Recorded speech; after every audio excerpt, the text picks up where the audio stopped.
fermion. Não estou nem preocupado com a massa do campo de gauge ainda. A gente está preocupado, claro, que a massa dos campos de gauge vai ser importante, porque nós sabemos que a massa está ligada ao alcance, a massa do bóson trocado está ligada ao alcance da interação. Se o bóson é sem massa, a interação de longo alcance, como é o caso do fóton. Se o bóson é massivo, a interação de curto alcance, como no caso de um cálculo. Para nós é importante que, se a gente vai querer reproduzir, separar a física da interação fraca da física da interação eletromagnética, a interação fraca está restrita ao núcleo atômico. Então ela tem um alcance de 10 a menos 15 metros. A interação fraca não, ela vaza, ela transpassa pelo núcleo e chega ao átomo. Então ela tem um alcance 1 sobre R, a interação colombiana tem um longo alcance. Então eu tenho que separar os alcances das interações. Mas aqui está tudo emaranhado, porque todos os bósons de gauge têm massa zero, não tem um termo de massa. Então todas as interações são de longo alcance.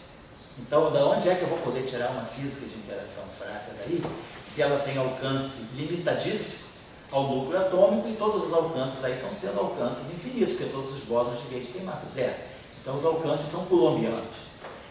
Essa é uma questão que vem depois, mas a questão anterior é ainda, e a massa do férmion? Eu tenho um lepton, que é carregado, que deve ser macio. Então nós vamos ter que introduzir a massa para o lepton. Muito bem, vamos olhar de novo a ação de Dirac. A ação de Dirac, quando a gente escreve lepton barrado e gama mi de mi lepton menos massa lepton barrado. É só para lembrar da estrutura da equação de Dirac. E a gente quebra essa equação de Dirac em componentes de quiralidade, que a gente tem o seguinte, a parte left do setor cinético, ela se desacopla completamente da parte right, por causa da matriz gama 5 anticomutar com a matriz gama mi. E aí aqui fica lepton right barrado e gama mi, lepton right. Porém, na parte de massa, nós vamos ter menos m, lepton left barrado, lepton right.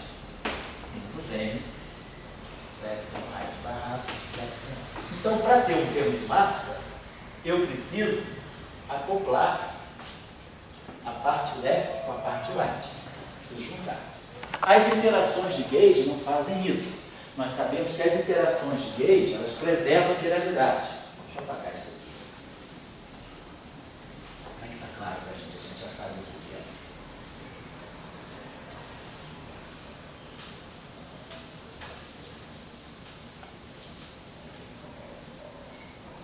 As interações de gauge preservam a quiralidade. O que é uma típica interação de gauge? É lepton right barrado, gama mi, lepton barrado, gama mi, lepton, campo de gauge. Isso aqui é a típica, isso aqui é a interação de gauge, o protótipo da interação de gauge.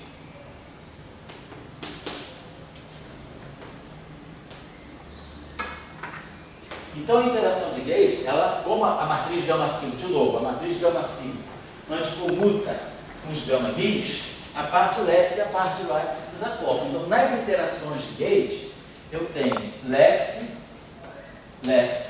campo de gauge, mais right,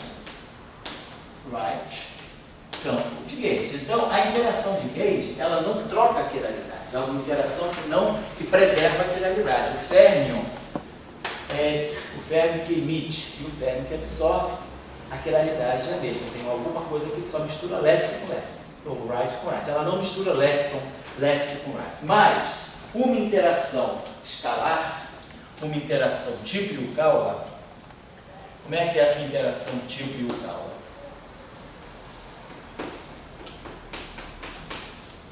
A interação tipo Yukawa é uma interação férmion,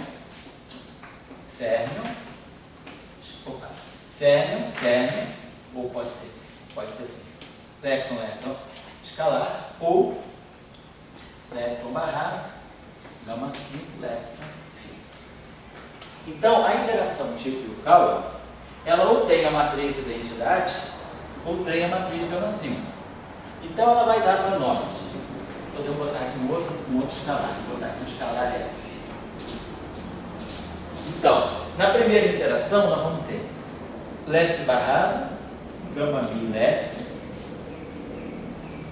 mais, interagindo com φ, mais, right barrado, gama mi lepton, left, lepton, right, lepton, right, lepton, left, phi. Então essa interação aqui, ela acopla left com right, com os mesmos sinais. Agora a interação gama 5, ela vai trocar o sinal, ela vai dar lepton, right, lepton, left barrado. Gama 5 atuando no right dá menos, então vai ficar menos lepton, right. E aí aqui quando for right barrado, aqui vai ficar mais lepton, right barrado, lepton escalar. Então aqui tem menos. Então a interação sem gama 5, mas de qualquer maneira, ela é uma interação que os dois setores interagem igualmente com o ferro. Se eu tiver uma constante de acoplamento aqui de Cauchy, né, Y, né, eu tenho uma constante de acoplamento Y aqui, uma constante de acoplamento Y' aqui. Esse setor aqui, os dois setores interagem com a mesma constante de acoplamento. Aqui não, as constantes de acoplamento são diferentes. Então, é por isso que aqui tem a quebra de paridade, porque esse setor aqui vai interagir de forma diferente com esse aqui. Então, se esse cara aqui for um pseudo-escalar, né? Mas o que é importante é que a interação de Cauchy, ela mistura espiralidades. Ela não é diagonal nas espiralidades. Então, o que a gente observa é o seguinte, o termo de massa, ele mistura as espiralidades. Então, a ideia original era, será que o termo de massa, ele não pode ser produzido, ele não é o resultado de uma interação, já que o termo de massa mistura a parte left com a parte right, ele pode ser o resultado de alguma interação com um escalar. Quer dizer, se eu tiver uma interação tipo Yukawa, do tipo lepton left barrado, lepton right, e aí eu boto aqui um escalar, se esse escalar, né, puder, vamos dizer assim, se esse escalar se tornar uma constante, de uma configuração de campo possível, é campo constante. Se esse escalar se torna constante, eu gero um termo de massa a partir do escalar. Por quê? Porque a interação de Cauchy, ela mistura espiralidades. Então a ideia foi, vamos imaginar que a massa do ferro é resultado de um processo dinâmico, de um processo de interação, mas de interação com um escalar que pode adquirir, né, depois pode adquirir valor constante. Se esse escalar ficar com uma configuração de escalar constante, é equivalente a um termo de massa para o ferro. Então a nossa ideia, a ideia será, quer dizer, agora, para introduzir a massa dos ferros, né, quer dizer, introdução, para introduzir massa no setor dos leptons,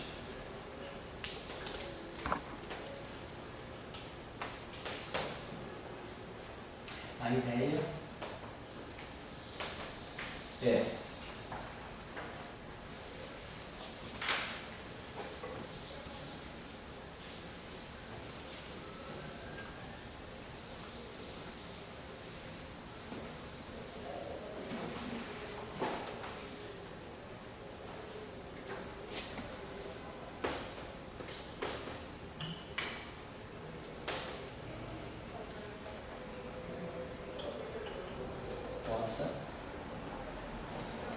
se originar de uma interação.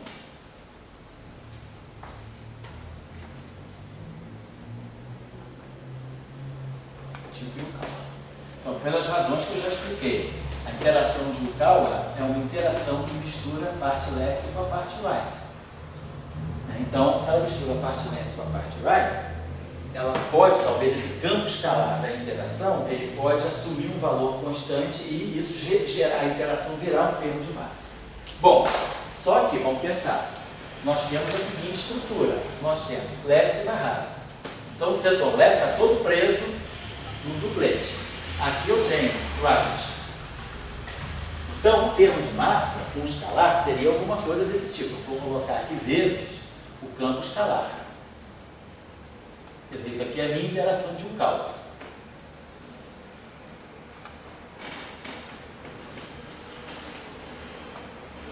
Minha interação de Cauchy é isso. Término escalar. Bom,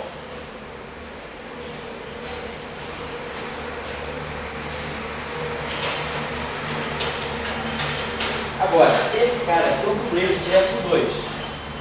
Esse cara aqui é um singlete de SO2. Então, do ponto de vista do SO2, eu tenho um dublete, meio. Tenho um singlete, zero. Do ponto de vista do SO2, meio de zero. Meio com zero, dá meio. Então, essa combinação aqui, ela é um dublete de SO2. Ela tem número quântico meio de SO2.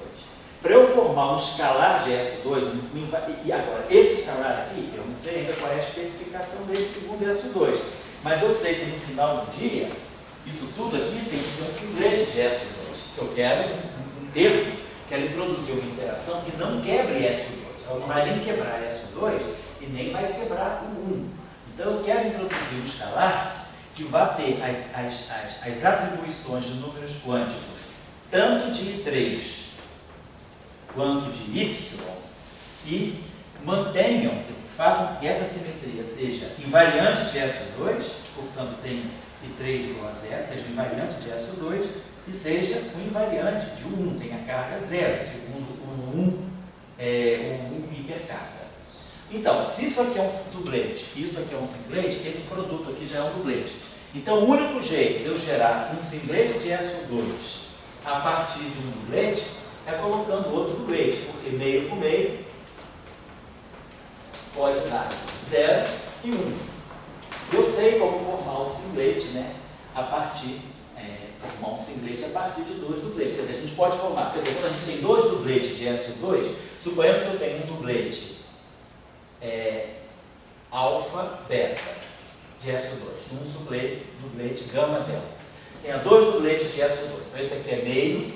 Eu vou chamar, vamos chamar, eu tenho um dublete assim, Psi 1, Psi 2. Então, esse aqui é um dublete de SO2.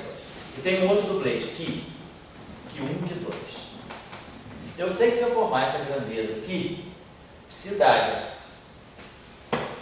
Ki, eu estou formando um singlete de SO2. E se eu pegar essa grandeza aqui, Psi d'H, matrizes de Pauli, Ki, eu estou formando um triplete de SO2. Então, quando eu faço um produto de meio com meio de SO2, eu posso gerar 0 e 1. O zero eu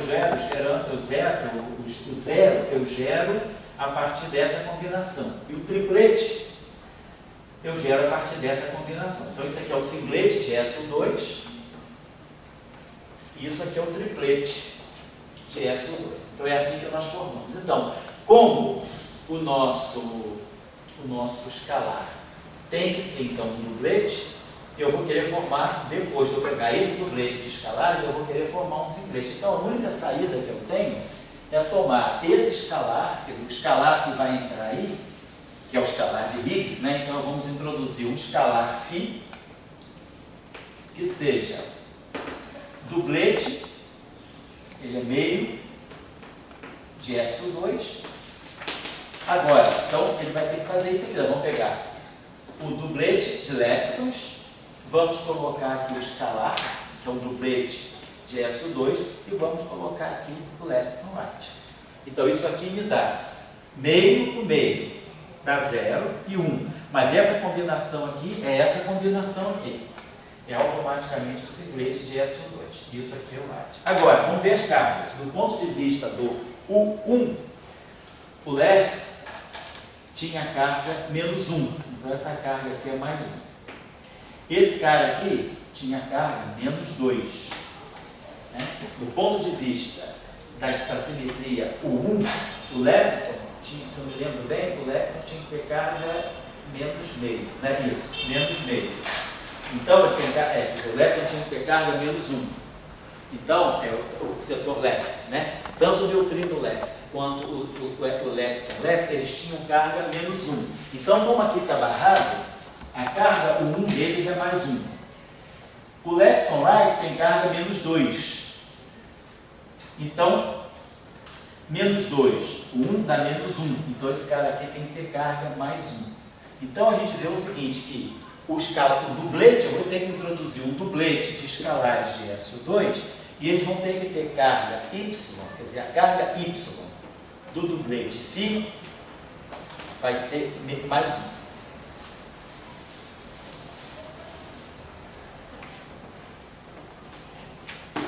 Então, com isso aqui eu garanto que essa interação aqui, vou botar uma constante de acoplamento, vamos chamar assim y left, é a constante de acoplamento de um cauda daquele lepton, aí left barrado, dublete de Higgs, lepton right. Então, essa interação aqui é uma interação tipo Yukawa, férmio escalar, ela é singlete de SO2, ela é invariante de SO2, porque se eu pegar as transformações de SO2 agora, é só lembrar que esse cara aqui se transformava no dublete. Então isso aqui era exponencial. Quem era a transformação? Vamos voltar aqui. Quem era a transformação do left? A transformação do left era exponencial de I ômega A, sigma A sobre 2, left. Então quando eu fizer o barrado disso, vai ficar a transformação de Gödel, lepton barrado, exponencial de menos I, ômega A, sigma A sobre 2.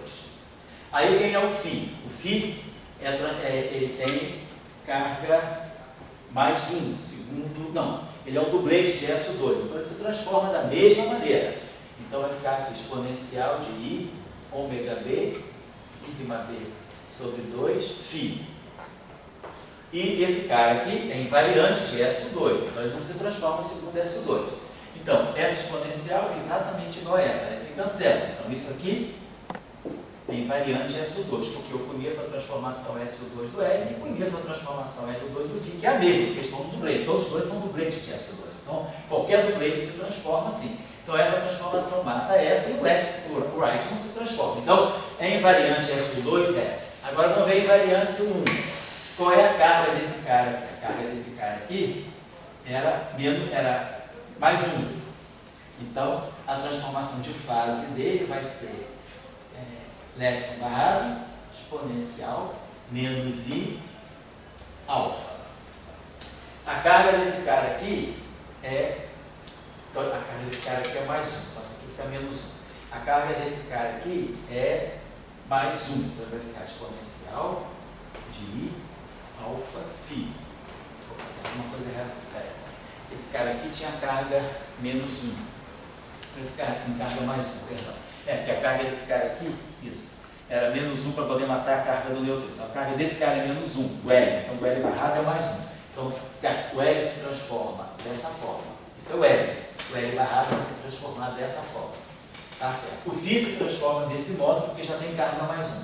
E aí o lepton right tem carga menos 2. Ele é menos 2 e alfa lepton right. Então, as fases se cancelam. Então, essa interação aqui é invariante SO2 e é invariante U1. Perfeito. É a interação. Então, agora, mas se esse cara aqui tem essas atribuições, ele tem que se acoplar. Ele não é neutro segundo SO2 e não é neutro segundo U1.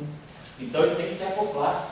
Ele tem que ter, então, ele vai, sendo um escalar, ele vai ter que se propagar e vai ter que ter uma derivada covariante que seja compatível com essas atribuições de carga. Então, nós vamos ter que definir a derivada covariante também do φ. Demi φ. Então, vamos lá. É um dublete. Então, ele vai ter demi φ. Então, agora a simetria é essa toda. Constante de acoplamento é universal. Todos os campos têm a mesma constante de acoplamento. I, G. Aí aqui nós vamos ter B, Mi, A.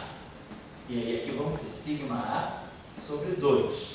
E aí aqui atuando no fim. É o dublete. Então, tá, acoplei o dublete. Agora eu preciso acoplar com o campo 1, o Y'. Ele tem carga mais 1. Como é que era a nossa regra de composição da derivada covariante? Mais I, G', Y'. E aí aqui a gente coloca a carga Y sobre 2, atuando em φ. Então essa aqui é a forma da derivada covariante.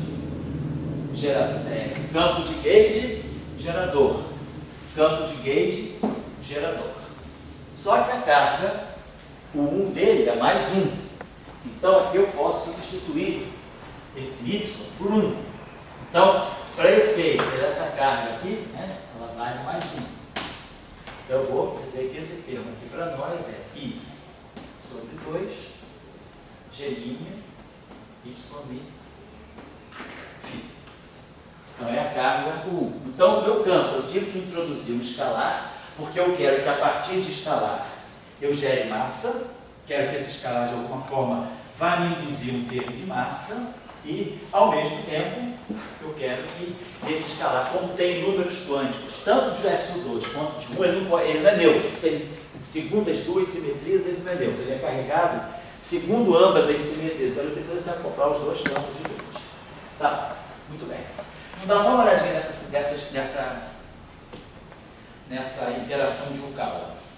Então, nós temos o seguinte: lepton barrado. Então, coloquei neutrino do lepton barrado, lepton barrado. Φ. Vamos ter aqui, eu tenho um Φ1 e tenho aqui um Φ2. São dois escalares, né? Complexos em geral. E aqui o lepton right. Então, nós vamos ter o seguinte: Y. Então, vamos ter o neutrino do lepton barrado. Ele vai se acoplar com o lepton right via Φ1. E depois YL. Aí vamos ter lepton barrado, Φ2, lepton right. Então a gente observa o seguinte: essa componente do campo de Higgs, ela não pode ser neutra. Por quê? Eletromagneticamente. Por quê? Esse cara aqui tem carga 0. Esse cara aqui, eletromagneticamente, tem carga menos 1. Então, essa componente Φ1 tem que ter carga mais 1. Então, Φ1, eu vou chamar esse Φ1 de Φ+, porque ele tem uma carga eletromagnética a mais. Agora, o Φ2 é neutro, porque a mesma carga que está aqui é a mesma carga que está aqui. Então, o Φ2 é neutro. Então, eu vou chamar o Φ2 de um Φ0. Então, eu vou redefinir as componentes do Higgs dessa forma.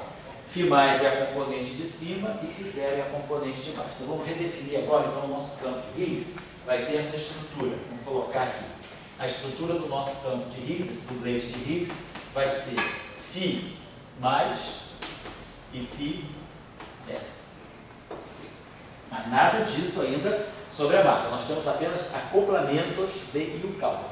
Então, esse aqui, vamos dizer, é o acoplamento de Yukawa com o Φ+, e esse aqui é o acoplamento de Yukawa com o Φ-, com o Φ0. Vamos fazer o seguinte, claro, isso aqui eu tenho que jogar mais o conjugado complexo.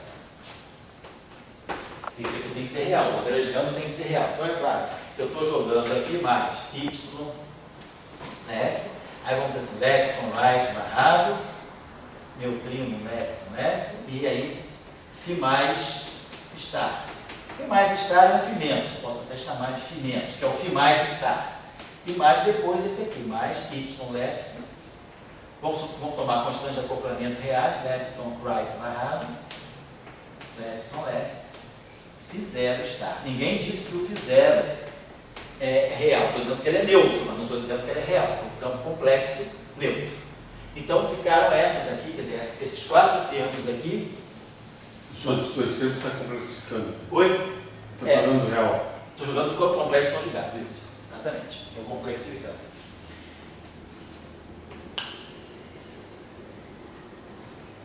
Então, olhando para cá, o que a gente espera?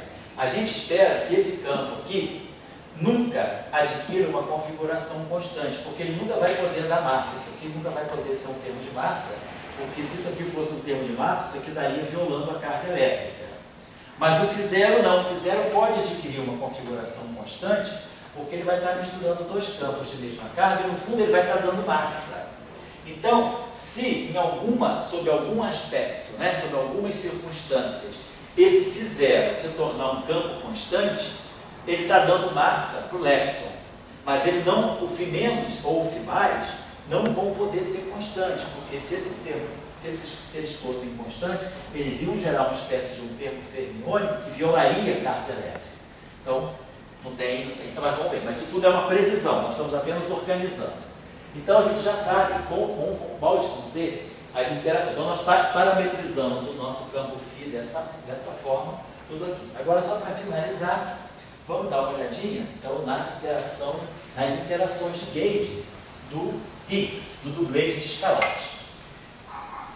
Então o campo de Higgs ele entra já com as especificações SO2 e o 1 fixadas pelas especificações SO2 e o 1 dos leptons, tanto do setor left quanto do setor right. Deixa eu apagar isso aqui. E aí nós vamos ter o seguinte, o termo é demi, termo de tipo, né? Demi. Então vamos botar aqui o setor de Higgs, vamos botar aqui o setor de Higgs.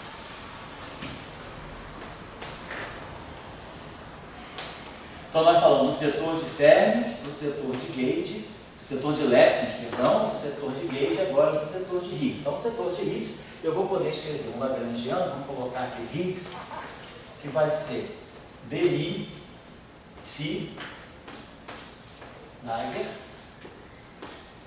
dmi φ. Agora nada me impede de introduzir aqui o termo que vai ser menos, né, esse chamado potencial de Higgs, do φ.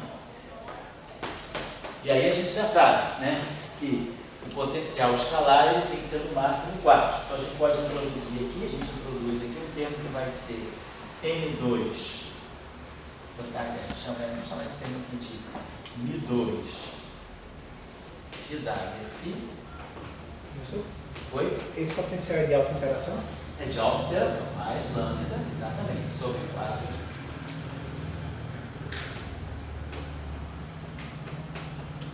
A gente pode botar mais meio de depois.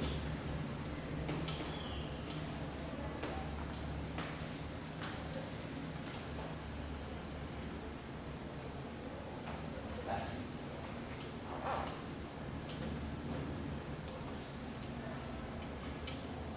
Então é uma interação normalizada, a gente já sabe que a interação de alta interação de escalares tem que ser no máximo quântica, e eu posso introduzir. Então todos esses termos aqui são invariantes de gauge. Então todo esse lagrangiano aqui respeita SO2 e respeita o 1. Então ele é SO2, o 1 invariante. Então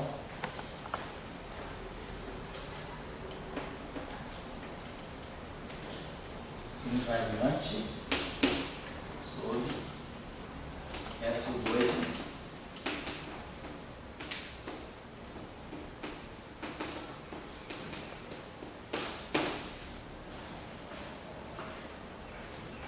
Então vamos olhar o setor que envolve a parte cinética e os acoplamentos de gauge. Então, os acoplamentos de gauge, vou botar aqui, acoplamentos de gauge do setor de Higgs, que a gente vai olhar agora.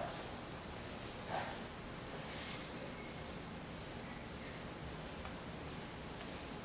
Então vamos escrever aqui o dmi φ Dagger.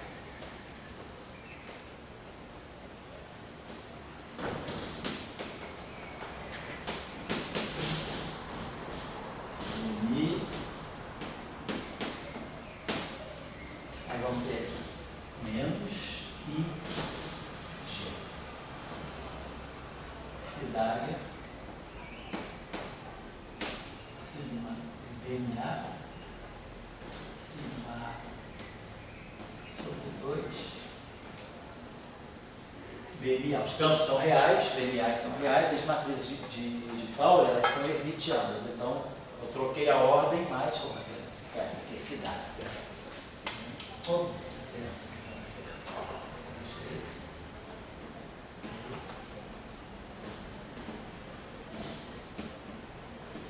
Então, tirei o conjugado hermitiano desse termo aqui, menos IG, φ Dagger, sigma A sobre 2, pi.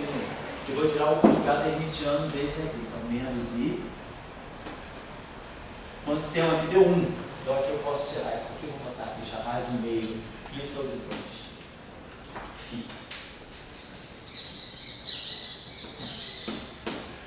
Vai ficar menos I sobre 2, G', φ Dagger, Y'.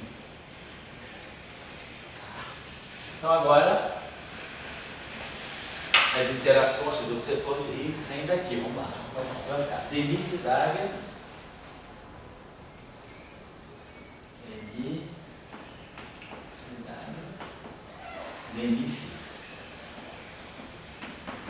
termo aqui com esse aqui. Agora esse termo com esse termo aqui vai ficar mais I, G, demifidária. Vamos botar demifidária. IG sobre 2. IG sobre 2. Demifidária, sigma A, Φ. Demia.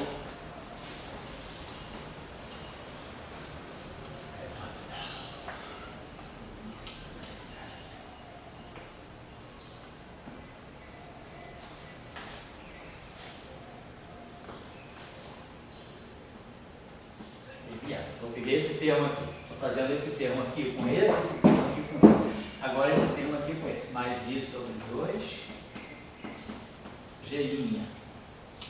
Aí vamos demifidária, Φ, Y'. Agora vamos fazer esse termo aqui. Esse com esse. Menos, vai ser o conjugado complexo desse aqui. Menos IG sobre 2, fidária, sigma A, demifi.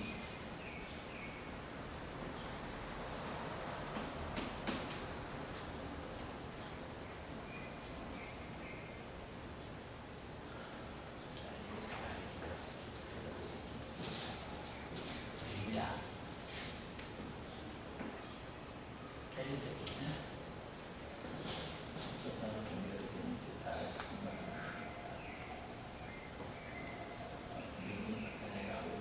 tá joia. Bom, isso aqui é a mesma coisa que botar esse aqui embaixo e esse aqui em cima. Nós fizemos esse com esse. Agora esse com esse. Mais G2. Aí esse aqui. Mais G2. Aí vai ficar G2 sobre 4. Meio por meio vai ficar fidária, sigma A, que é esse termo aqui, fidária, sigma A. E esse aqui vai ficar sigma B, Φ. E aí vamos ter A, B, B.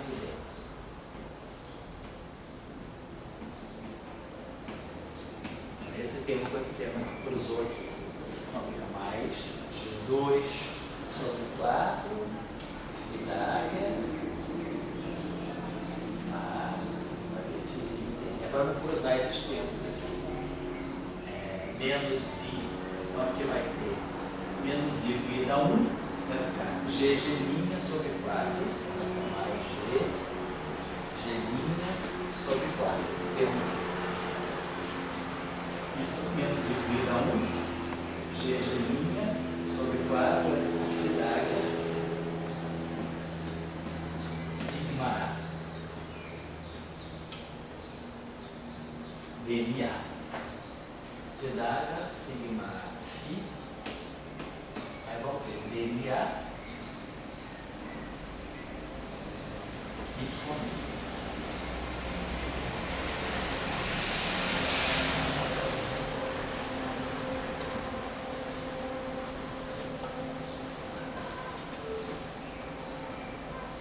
Nós fizemos esses três aqui. Agora esses aqui.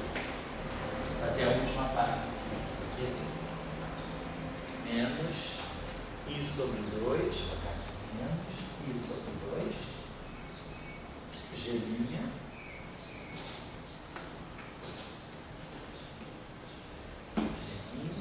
Fidária. Fi. Esse termo. É isso com aquele primeiro.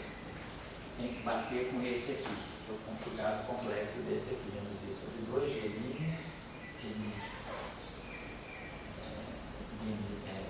fidária, isso.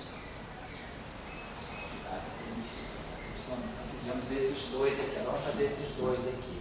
De novo, cara. Menos I sobre 1, esse meio. Mais um quarto, mais GG' sobre 4. GG' sobre 4.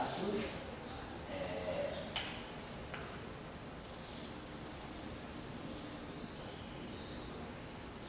Dagger. Esse cara aqui. Vai ficar sigma. Fi. Agora não, BNA.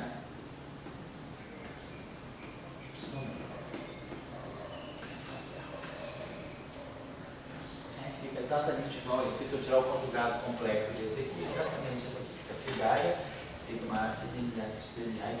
E finalmente o último termo, que vai ser menos isso, vai ficar mais G' ao quadrado sobre 4,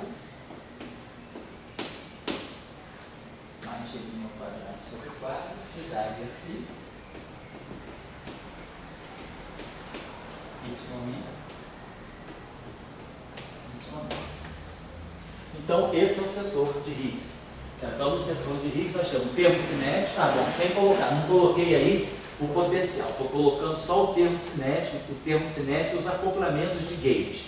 Então, esses são os acoplamentos de gauge. Então, aqui é acoplamentos de gauge.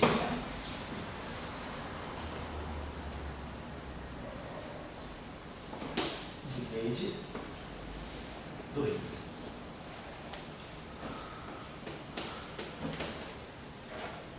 Acoplamento de gauge. O potencial é para deixar de uma cara mais. Vou deixar, não, só estou. A gente supõe que o lagrangiano todo é tudo isso menos o potencial. Só estou deixando o potencial de lado agora, porque eu estava só interessado em olhar os acoplamentos de gauge. Então aqui a gente observa o seguinte: esse aqui é o típico acoplamento, né, de escalar com campo de gauge. Uma derivada, a gente já viu que esse acoplamento aqui é renormalizado, já quando a gente fez o power counting, lá no nosso curso de teorias efetivas. Esse cara aqui também é o acoplamento típico cúbico dos campos de gauge, que é esse terminho. Agora, nós temos o acoplamento de dois campos escalares com dois campos de gauge. São esses aqui, ó. Dois escalares, dois campos de gauge. Dois escalares, dois campos de gauge. Dois escalares, dois campos de gauge. Dois escalares, são aqueles versos que a gente chamava de, lá no nosso curso a gente chamou de seagull. São os versos da gaivota. A gente acopla escalar, campo de gauge, campo de gauge. São os acoplamentos da eletrodinâmica escalar, típicos da eletrodinâmica escalar. Esses aqui são os acoplamentos com um campo de gauge só. Seria esse acoplamento, o acoplamento tradicional. Campo de gauge escalar, campo de gauge, uma constante de acoplamento. E esses aqui os acoplamentos quadráticos nas constantes de acoplamento. G2, GG', GG' e G' ao quadrado. Então a gente tem todos os acoplamentos de gauge, do setor de Higgs aí, mais o potencial de Higgs. Vamos na próxima aula. Então, o que nós fizemos? Então a gente tem que entender por que a gente montou essas peças.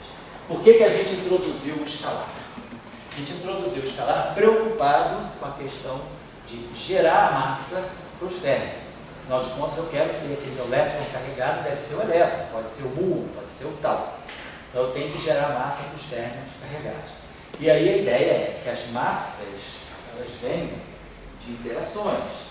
E aí a gente sabe que uma interação típica de Yukawa, que é uma interação cúbica, né? Que é férmio, escalar, ela mistura espiralidades. Left barrado, right barrado, left, com escalar. Então o escalar ele mistura espiralidades. Então se o escalar se torna uma constante, se eu tenho uma configuração de campo escalar constante, se a dinâmica do campo escalar me dá uma constante, então o termo de Yukawa, o acoplamento de Yukawa vira uma massa. Então o campo de Higgs foi introduzido para gerar uma possibilidade de massa para os férreos. Agora o que a gente observa também é o seguinte: se esses escalares se tornarem constantes, eu posso ter termos de massa para os campos de gauge. Eu vou ter termos quadráticos nos campos de gauge. Se esse cara aqui, se o campo de Higgs ficar constante, como da mesma forma que ele vai dar massa para os escalares, para os férreos, ele vai dar um termo de massa, tipo Proca, de Broglie-Proca, quadrático do campo de gauge. Esse aqui vai ficar constante E aí eu vou ter uma coisa quadrática aqui, vou ter outra coisa quadrática aqui, e vou ter uma coisa mista aqui, mas eu tenho alguma coisa que simula para mim um termo tipo de Broglie-Proca do campo de Gauge. Então, na próxima aula nós vamos discutir o que vai acontecer com esse campo de Higgs. Nós vamos estudar esse potencial, aí vamos estudar as fases desse potencial, vamos concluir que a melhor situação para nós é aquela situação conhecida, onde esse parâmetro com dimensão de massa ao quadrado se torna negativo e a constante de acoplamento, a autointeração, tem que ser sempre positiva. Nessa situação aqui, nós vamos então ver que o nosso campo de Gauge pode ter uma configuração constante. E aí, se ele adquire uma configuração constante, ele simultaneamente gera massa para os leptons e gera massa para os campos de Gauge. Agora eu tenho que ter cuidado. Os campos de Gauge vão ganhar massa, sim, mas eu tenho que gerar um sem massa, que tem que ser o fóton. Então, nós vamos ver como é que é essa arrumação aqui. Daqui é que vai sair o fóton e o Z0. Então, aqui a gente já viu que dessa interação aqui, a gente vai ver depois onde vai estar o W mais, W menos, está tudo aqui, né? Vamos dizer, está tudo nessas configurações aqui. Quando eu escrevo BMA sigma A, a gente já viu que ficava BM3, um BMI carregado positivamente, um BMI carregado negativamente dentro do BM3. Então, a gente já viu que temos campos carregados e campos neutros. Dois campos neutros, o BM3 e o YMI. Então, o fóton ele tem que sair daí. O fóton tem que ser alguma coisa neutra. Ele tem que estar no caminho do BM3 com o YMI. Então, na próxima aula, a gente vai ver como é que fica a questão da massa. E aí, a gente vai ver o potencial de Higgs, vai ver o que é a quebra espontânea da simetria, e aí, com a quebra espontânea da simetria, nós vamos ver o aparecimento das massas. Quer dizer, o campo de Higgs ele gera massa para todo mundo, para os campos de Gauge e para os campos de leptônio, depois para os campos dos quartos. Ele gera massa para todo mundo. Então, a gente começa com todo mundo sem massa, todo mundo sem massa. E aí o mecanismo de Higgs é que vai gerar todas as massas. Então, na aula que vem a gente vai discutir essa questão, tá bom? Vamos dar um intervalinho aí para a gente pegar agora a Suzy. Foi? Só um rápido comentário. Tá? Essa formulação, ela explica que, ela mostra que os campos têm massa, tudo bem, mas ela não explica por que eles têm que ter massa, né? Quer dizer, Explica por que eles têm que ter massa. Não, eu digo no seguinte sentido. A gente colocou essa interação porque nós sabemos já previamente que o elétron tinha massa. Mas a priori não teria por que nós termos colocado essa interação. Seria que eu soubesse que o elétron tivesse massa, a gente não teria por que ter. Exato. Se a gente não tivesse preocupado com as massas, a gente não precisava introduzir esses escalares. Esses escalares entraram para cumprir essa missão, para gerar, gerar uma escala de massa na teoria. Quer dizer, poder separar uma interação de longo alcance de uma interação de curto alcance. É esse que é o papel do escalar. Ele gera escalas, essa que é a questão. Tá? A gente vai ver. E é isso aí, ele faz isso sem quebrar a simetria de Lorentz. Porque você poderia fazer isso com outros campos, mas se eles têm spin, eles quebram a simetria de Lorentz, certo? Então a gente vai discutir isso daqui a pouco, na próxima aula. Então vamos lá, gente.